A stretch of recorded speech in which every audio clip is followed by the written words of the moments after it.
어떤 분께서 이런 요청을 주셨어요. 좀 따뜻하면서도 명료하게 전달되는 이야기 없을까요? 그래서 준비했습니다. 한 인간의 영혼이 깊은 어둠 속에서 빛을 찾아 나가는 그 여정을 담은 책이죠. 바로 헬렌 켈러의 자서전, 나의 이야기입니다. 이 말이 바로 헬렌 켈러가 자신의 어린 시절을 표현한 건데요. 이 한 문장만으로도 그녀가 교육을 받기 전 얼마나 깊고 막막한 고립감 속에 있었는지 확 와닿죠. 자, 그럼 한번 자세히 들여다볼까요? 그녀가 대체 어떤 어둠 속에 있었는지를요. 자, 이야기는 1880년 엘라베마의 한 작은 마을로 거슬러 올라갑니다. 아주 건강하게 태어난 아기 헬렌. 그런데 생후 19개월에 끔찍한 병을 앓게 되죠. 당시 의사들은 이걸 급성 위뇌충혈이라고 진단했다고 해요. 이 열병이 결국 그녀의 시력과 청력을 전부 앗아갔습니다. 근데 문제는 지성은 그대로였다는 거죠.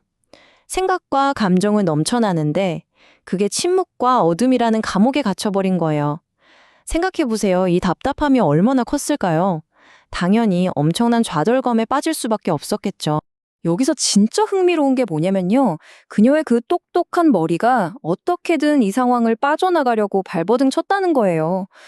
간단한 신호를 직접 만들기도 했고, 답답하니까 분노를 터뜨리기도 했죠. 심지어 어머니를 식료품 저장실에 가둬버리는 그런 장난까지 쳤다니까요. 이 모든 게 사실은 세상과 소통하고 싶다는 정말 필사적인 외침이었던 겁니다. 하지만 헬렌의 부모님은 포기하지 않았어요. 이 절망적인 상황 속에서도 어떻게든 희망을 찾아보려고 애썼죠.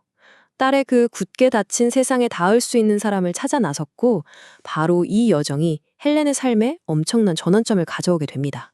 시작은 치존 박사의 조언이었어요.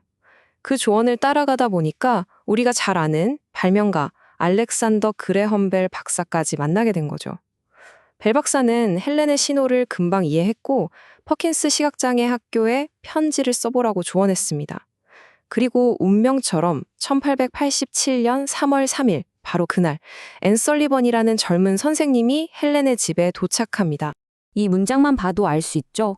이건 그냥 선생님과 학생의 첫 만남, 그 이상이었어요. 헬렌이 겪어온 그 길고 긴 고립의 끝을 알리는 순간이었고, 또 사랑으로 모든 걸 배우게 될 거라는 그런 약속 같은 순간이었던 거죠. 자, 설리번 선생님이 온 지 한 달쯤 지났을 때예요. 헬렌은 이제 몇 가지 단어를 손가락으로 흉내낼 수는 있었지만 이게 바로 언어라는 개념 자체는 아직 깨닫지 못하고 있었어요. 그리고 바로 그때 그녀의 인생을 통째로 바꾼 기적 같은 순간이 찾아옵니다. 어느 날 아침 헬렌과 설리번 선생님은 펌프가 있는 작은 창고 쪽으로 걸어갔어요. 선생님이 펌프질을 시작하자 시원한 물이 헬렌의 한쪽 손 위로 콸콸 흘러내렸죠. 바로 이 차가운 감각이 이게 바로 모든 걸 바꿀 신호탄이 될 줄 누가 알았겠어요. 물이 한 손에 흐르는 바로 그 순간 설리번 선생님은 헬렌의 다른 쪽 손바닥에 WATER, 즉 물이라는 단어를 써 내려갔어요. 처음에는 천천히, 그리고 다시 한번 빠르게. 바로 사물과 단어가 머릿속에서 처음으로 딱 하고 연결되는 순간이었습니다. 바로 그 순간이었어요. 헬렌의 머릿속에 마치 번개가 치는 것처럼 모든 게 분명해진 거죠. 아, 내 손 위를 흐르는 이 시원한 무언가가 바로 물이구나. 그리고 세상의 모든 것에는 이름이 있구나. 언어라는 마법의 열쇠가 드디어 그녀의 꽉 닫힌 세상을 활짝 열어젖힌 거예요. 그 펌프가에서의 경험, 그 이후로 헬렌은 완전히 다른 사람이 됐어요. 배움에 대한 열망이 그야말로 폭발했죠. 만지는 모든 것의 이름을 알고 싶어 했고 단어를 하나씩 배울수록 세상과의 연결고리는 점점 더 단단해졌습니다. 자, 이 슬라이드를 보면 그녀가 어떻게 추상적인 개념을 배웠는지 정말 잘 알 수 있어요. 헬렌이 사랑이 뭐냐고 물었을 때 설리번 선생님은 직접적인 답 대신에 비유를 사용했죠. 구름은 만질 수 없지만 비를 내려서 세상을 촉촉하게 만들잖아. 그것처럼 사랑도 만질 순 없지만 그 따뜻함과 달콤함은 느낄 수 있단다. 이 경험을 통해 헬렌은 처음으로 눈에 보이지 않고 손에 잡히지 않는 것들의 존재를 이해하게 된 겁니다. 하지만 인생이 그렇듯 헬렌의 배움의 길이 마냥 꽃길만은 아니었어요. 그녀의 영혼과 진실성을 시험하는 정말 큰 시련이 찾아옵니다. 11살의 헬렌이 쓴 서리왕이라는 단편소설이 문제의 시작이었어요. 이 이야기가 알고 보니 이미 출판된 다른 작가의 작품과 거의 똑같았던 거죠. 그러니까 헬렌은 자기도 모르는 사이에 예전에 누군가 읽어줬던 이야기를 마치 자기가 창작한 것처럼 착각했던 거예요. 이게 바로 무의식적 표절이라는 끔찍한 혐의로 이어진 겁니다. 이 사건이 어린 헬렌에게 준 충격, 상상이나 되시나요? 정말 엄청났습니다. 자신이 믿고 사랑하는 사람들에게 의심을 줬다는 그 수치심과 혼란 속에서 정말 깊은 절망에 빠졌던 거죠.